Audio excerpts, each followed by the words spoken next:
Good morning students. ഇന്നത്തെ ക്ലാസ്സിൽ നമ്മൾ അഡ്വാൻസ്ഡ് മെറ്റീരിയൽസ് ആണ് ഡിസ്കസ് ചെയ്യുന്നത്. അഡ്വാൻസ്ഡ് മെറ്റീരിയൽസിൽ മാഗ്നറ്റിക് മെറ്റീരിയൽ എന്ന് പറയുന്ന ഏരിയയാണ് നമ്മൾ ഡിസ്കസ് ചെയ്യാൻ പോകുന്നത്.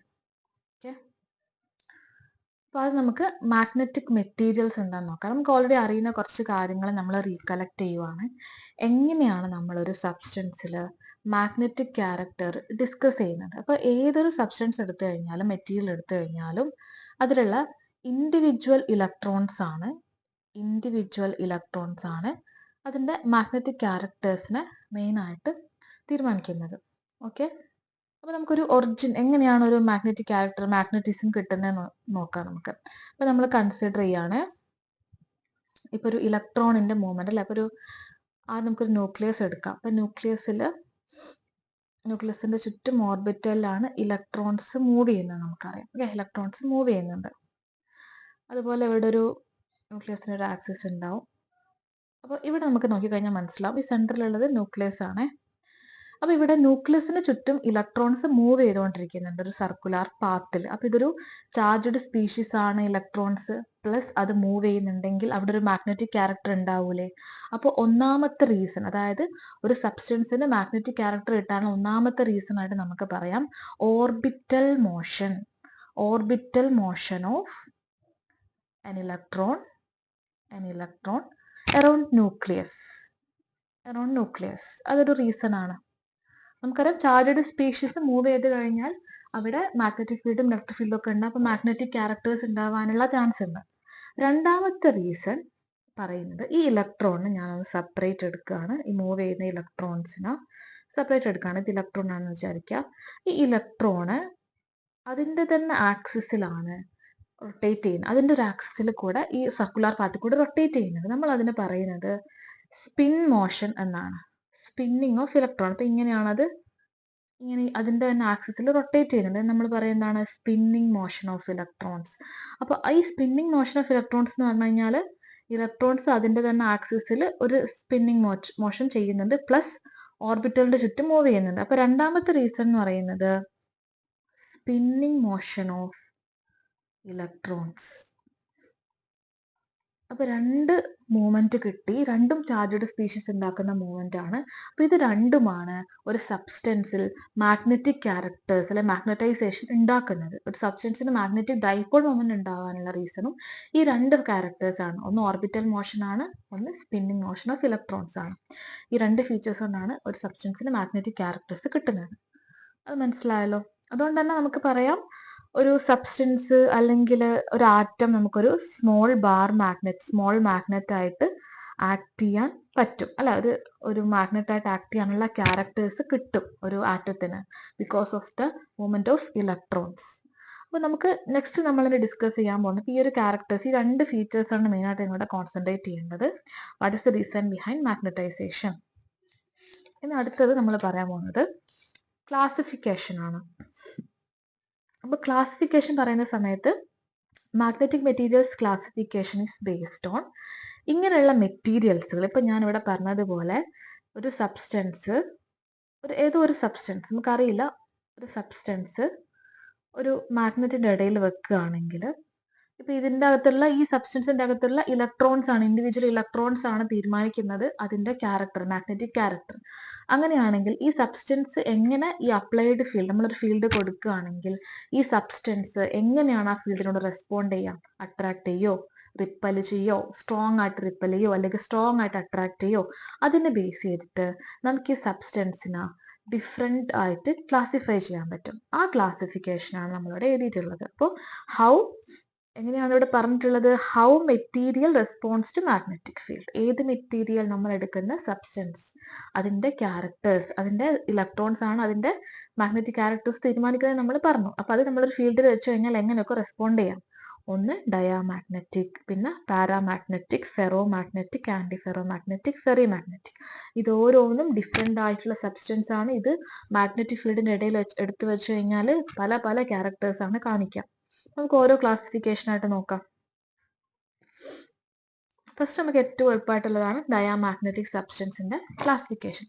അപ്പം നമുക്കറിയാം ഡയാമാഗ്നറ്റിക് സബ്സ്റ്റൻസ് എന്ന് വെച്ച് കഴിഞ്ഞാൽ നമ്മൾ ചെറിയ ക്ലാസ്സിലൊക്കെ പഠിച്ചിട്ടുണ്ട്. നമ്മൾ ആദ്യം തന്നെ ഇത് നമ്മളൊരു ഇതിന്റെ ക്വസ്റ്റ്യൻ ഒക്കെ വന്നു കഴിഞ്ഞാൽ ചെയ്യാം. ഇതിന്റെ ഓർബിറ്റലില് ഇതിന്റെ ഫില്ലിംഗ് ഒക്കെ നോക്കുക, അല്ലെ ഇലക്ട്രോണിക് കോൺഫിഗറേഷൻ നമ്മൾ നോക്കും. അങ്ങനെ നോക്കുന്ന സമയത്ത് ഇവിടെ കാണാൻ പറ്റും നിങ്ങൾക്ക് എല്ലായിടത്തും ഫില്ല് ചെയ്തിട്ടുണ്ട്. ഇത് സ്പിന്നാണ് കാണിക്കുന്നത് കേട്ടോ. ഇങ്ങനെ ഹാഫ് ആയിട്ട് കാണിക്കുന്നത് സ്പിന്നാണ്. അപ്പോൾ spin up and spin down, ഇത് രണ്ടും പരസ്പരം കോമ്പൻസേറ്റ് ചെയ്തിട്ടാണ് ഉള്ളത്, അല്ലെ. ഒന്ന് അപ്പാണെങ്കിൽ ഒന്ന് ഡൗൺ, ഒന്ന് അപ്പാണെങ്കിൽ ഡൗൺ. അപ്പൊ ഇങ്ങനെ ചെയ്യുന്ന സമയത്ത് ഇതിന്റെ നെറ്റ് മാഗ്നറ്റിക് മൊമെന്റ് എപ്പോഴും ഡയാമാഗ്നറ്റിക്കിന്റെ കേസിൽ 0 ആയിരിക്കും. കാരണം എന്തുകൊണ്ടാണ്? ഒന്ന് അപ്പാണ്, ഒന്ന് ഡൗൺ ആണ്. ഒന്ന് അപ്പാണ്, ഒന്ന് ഡൗൺ ആണ്, ക്യാൻസൽ ചെയ്ത് പോകും.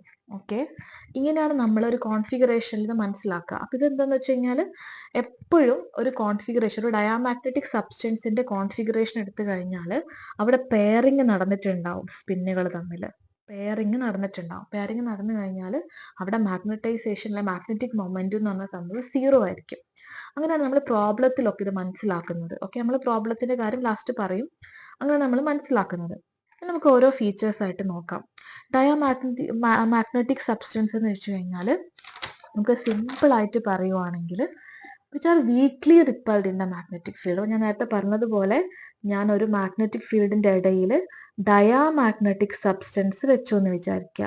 ഡയാമാഗ്നറ്റിക് സബ്സ്റ്റൻസ് വെച്ചിട്ടുണ്ടെങ്കിൽ ഇവരെന്താ ചെയ്യുക? ഈ ഫീൽഡിനെ വീക്ക്ലി റിപ്പൽ ചെയ്യാണ് ചെയ്യുക.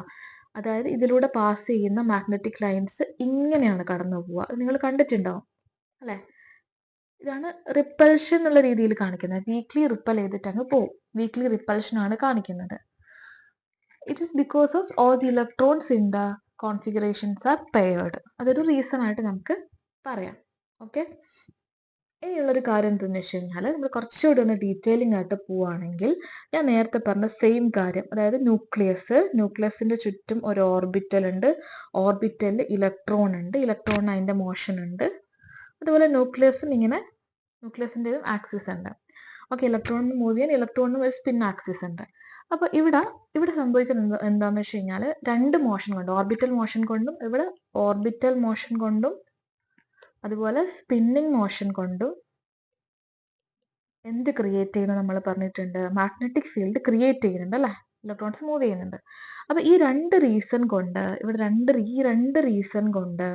ഇവിടെ മാഗ്നറ്റിക് ഫീൽഡ് അല്ലെങ്കിൽ മാഗ്നറ്റിക് മൊമെന്റ് ഉണ്ടാവുന്നുണ്ട്. ഇങ്ങനെ ഉണ്ടാവുന്ന മാഗ്നറ്റിക് മൊമെന്റിനെ നമ്മൾ പറയുന്നത് ഇൻഡ്യൂസ്ഡ് മാഗ്നറ്റിക് ഫീൽഡ് എന്നാണ്. Induced magnetic field. അപ്പൊ ഇങ്ങനെ ഉണ്ടാവുന്ന ഇൻഡ്യൂസ്ഡ് മാഗ്നറ്റിക് ഫീൽഡ് അല്ലെ മാഗ്നറ്റിക് മൊമെന്റ് എന്ന് പറഞ്ഞാലും തെറ്റല്ല. ഇങ്ങനെ ഉണ്ടാവുന്ന ഇൻഡ്യൂസ്ഡ് മാഗ്നറ്റിക് ഫീൽഡ്, നമ്മളൊരു ഫീൽഡ് ഇതിന്റെ ചുറ്റും ഒരു ഫീൽഡ് നിങ്ങൾ കൊണ്ടുവച്ചു കഴിഞ്ഞാൽ, ഡയാമാഗ്നറ്റിക്കിന്റെ കേസിൽ ഒരു അപ്ലൈഡ് ഫീൽഡ് കൊണ്ടുവച്ചു കഴിഞ്ഞാൽ അതിനെ ഓപ്പോസ് ചെയ്യുകയാണ് ചെയ്യുക. ഈ induced magnetic field that will oppose the applied magnetic field. ഇതിനെ ഓപ്പോസ് ചെയ്യും. കാരണം റിപ്പൽ ചെയ്യുന്നത് നമ്മൾ പറഞ്ഞല്ലോ. അപ്പൊ റിപ്പൽ ചെയ്യുന്ന ഓപ്പോസ് ചെയ്യുകയാണ് ചെയ്യുന്നത്. അങ്ങനെ ഓപ്പോസ് ചെയ്യുന്നതുകൊണ്ടാണ് നമുക്ക് ഡയാമാഗ്നറ്റിക് സബ്സ്റ്റൻസ് മാഗ്നറ്റുമായിട്ടുള്ള റിയാക്ഷൻ വളരെ റിപ്പൽ ചെയ്യുന്ന രീതിയിൽ കാണിക്കുന്നത്. അപ്പൊ ആ ഒരു പോയിന്റ് നിങ്ങൾ മനസ്സിലാക്കുക കേട്ടോ. അപ്പൊ അത് വീക്ക്ലി റിപ്പൽ ചെയ്യാന്ന് പറഞ്ഞാൽ ഇവിടെ ഇൻഡ്യൂസ്ഡ് മാഗ്നറ്റിക് ഫീൽഡ്, ഇവിടെ ഉണ്ടാവുന്ന ഇൻഡ്യൂസ്ഡ് മാഗ്നറ്റിക് ഫീൽഡ് ഇതിനെ ഓപ്പോസ് ചെയ്യാണ് ചെയ്യുന്നത്. Induced magnetic field oppose the applied magnetic field. That means ഇവിടെ നമുക്ക് പറയാം ഡയാമാഗ്നറ്റിക് സബ്സ്റ്റൻസുകൾ they are independent of ഒരു point independent of applied magnetic field. കാരണം അത് ഓപ്പോസ് ചെയ്യാണല്ലോ ചെയ്യുന്നത്. മാഗ്നറ്റിക് ഫീൽഡ് എത്ര വന്നു കഴിഞ്ഞാലും അതിന് ഓപ്പോസ് ചെയ്യും. ബി ആണ് അപ്ലൈഡ് മാഗ്നറ്റിക് ഫീൽഡ്.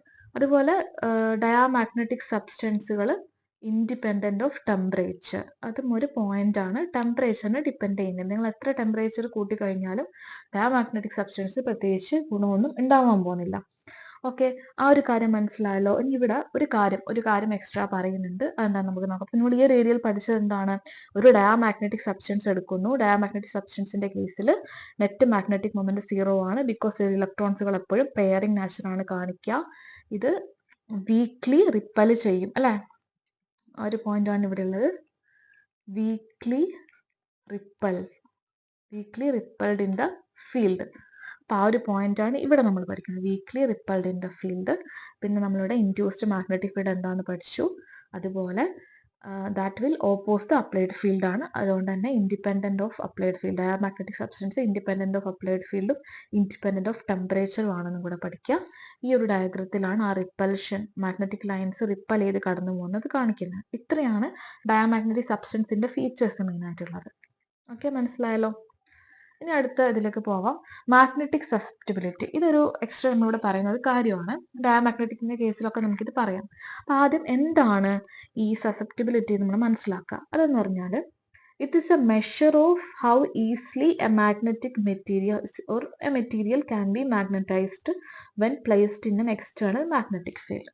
നമ്മൾ നേരത്തെ പറഞ്ഞതുപോലെ തന്നെ ഞാനൊരു മാഗ്നറ്റിക് ഫീൽഡിന്റെ ഇടയിൽ ഒരു സബ്സ്റ്റൻസ് വെക്കുകയാണ്. ഏതെങ്കിലും ഒരു മാഗ്നറ്റിക് മെറ്റീരിയൽ സബ്സ്റ്റൻസ് വെച്ച് കഴിഞ്ഞാൽ എത്ര ഈസി ആയിട്ട് അത് മാഗ്നറ്റൈസ് ചെയ്യും എന്ന് പറയുന്ന ഒരു ക്വാണ്ടിറ്റി.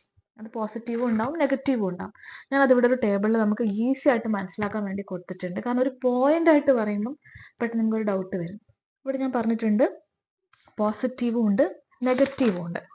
നമുക്ക് മനസ്സിലാവുന്നുണ്ടോ നോക്കാം. ആദ്യം positive susceptibility. Magnetic susceptibility positive ആവുന്നത് എപ്പോഴും അട്രാക്ട് ചെയ്യുന്ന ആൾക്കാർക്കാണ്. അതായത് മാഗ്നറ്റിക് ഫീൽഡ് നന്നായിട്ട് അട്രാക്ട് ചെയ്യുക ആരാ നമ്മൾ പഠിച്ചിട്ടുണ്ട്, പാരാമാഗ്നറ്റിക്കും ഫെറോ മാഗ്നറ്റിക്കും.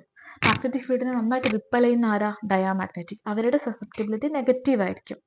റിപ്പൽ ചെയ്യുന്നതുകൊണ്ട് നെഗറ്റീവ്, അട്രാക്ട് ചെയ്യുന്നതുകൊണ്ട് പോസിറ്റീവ്. അപ്പം നമുക്കിവിടെ ഒരു പോയിന്റ് കാണാൻ പറ്റും. എന്താണ്, the magnetic susceptibility of diamagnetic material is always negative. അപ്പൊ അത് റിപ്പൽ ചെയ്യുന്നതുകൊണ്ടാണെന്ന് മനസ്സിലാക്കുക. ഈ ഒരു ടേബിൾ അവിടെ ഓർമ്മിച്ച് വെച്ചാൽ മതി. ഓക്കെ, സസെപ്റ്റിബിലിറ്റി എന്താന്ന് ചോദിച്ചു കഴിഞ്ഞാൽ നിങ്ങൾക്ക് ഇവിടെ കൊടുത്തിട്ടുണ്ട്, അത് വായിച്ച് മനസ്സിലാക്കുക. അടുത്തത് നമ്മൾ ഫൈനലി ഇതിന് ഡയാമാഗ്നറ്റിക് സബ്സ്റ്റൻസ് നമ്മൾ സമ്മറൈസ് ചെയ്യാണ്. എന്തൊക്കെയാണ് ഇതിന്റെ ഫീച്ചേഴ്സ് നമുക്കൊന്നുകൂടെ നോക്കാം. എന്തൊക്കെയായിരുന്നു features? Substance having completely filled orbitals, അല്ലെ, all the electrons are paired. Doubt ഒന്നും ഇല്ലല്ലോ. നമ്മൾ നേരത്തെ പറഞ്ഞ കാര്യം, ഇലക്ട്രോൺസ് ഒക്കെ പെയർഡ് ആയിട്ടാണ് ഉണ്ടാവുക ഡയാമാഗ്നറ്റിക് മെറ്റീരിയൽസിൽ. പിന്നെ ഉള്ളത് magnetic moment possessed by an electron with spin in one direction is cancelled by that with spin in opposite direction.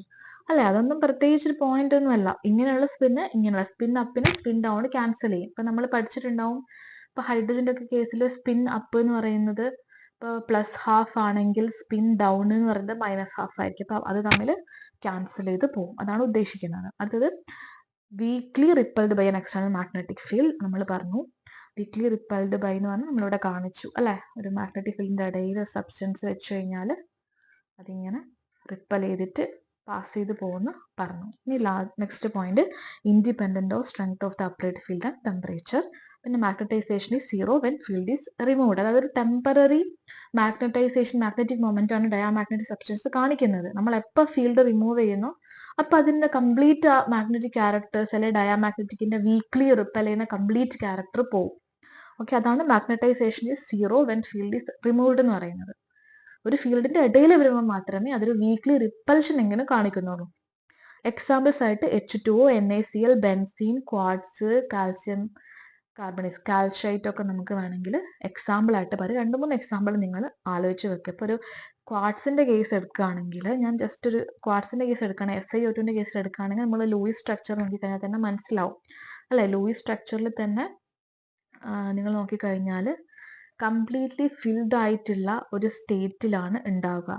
ഇവിടെ സിലിക്കൺ ആണ് നമ്മൾ ഒബ്സർവ് ചെയ്യേണ്ടത്, സെൻട്രൽ മെറ്റലായിട്ട്. അപ്പോൾ സെൻട്രൽ ആയിട്ട് എടുത്തു കഴിഞ്ഞാൽ സിലിക്കണിന്റെ കേസിൽ ഇവിടെ ഒക്ടറ്റ് കംപ്ലീറ്റ് ആണ്.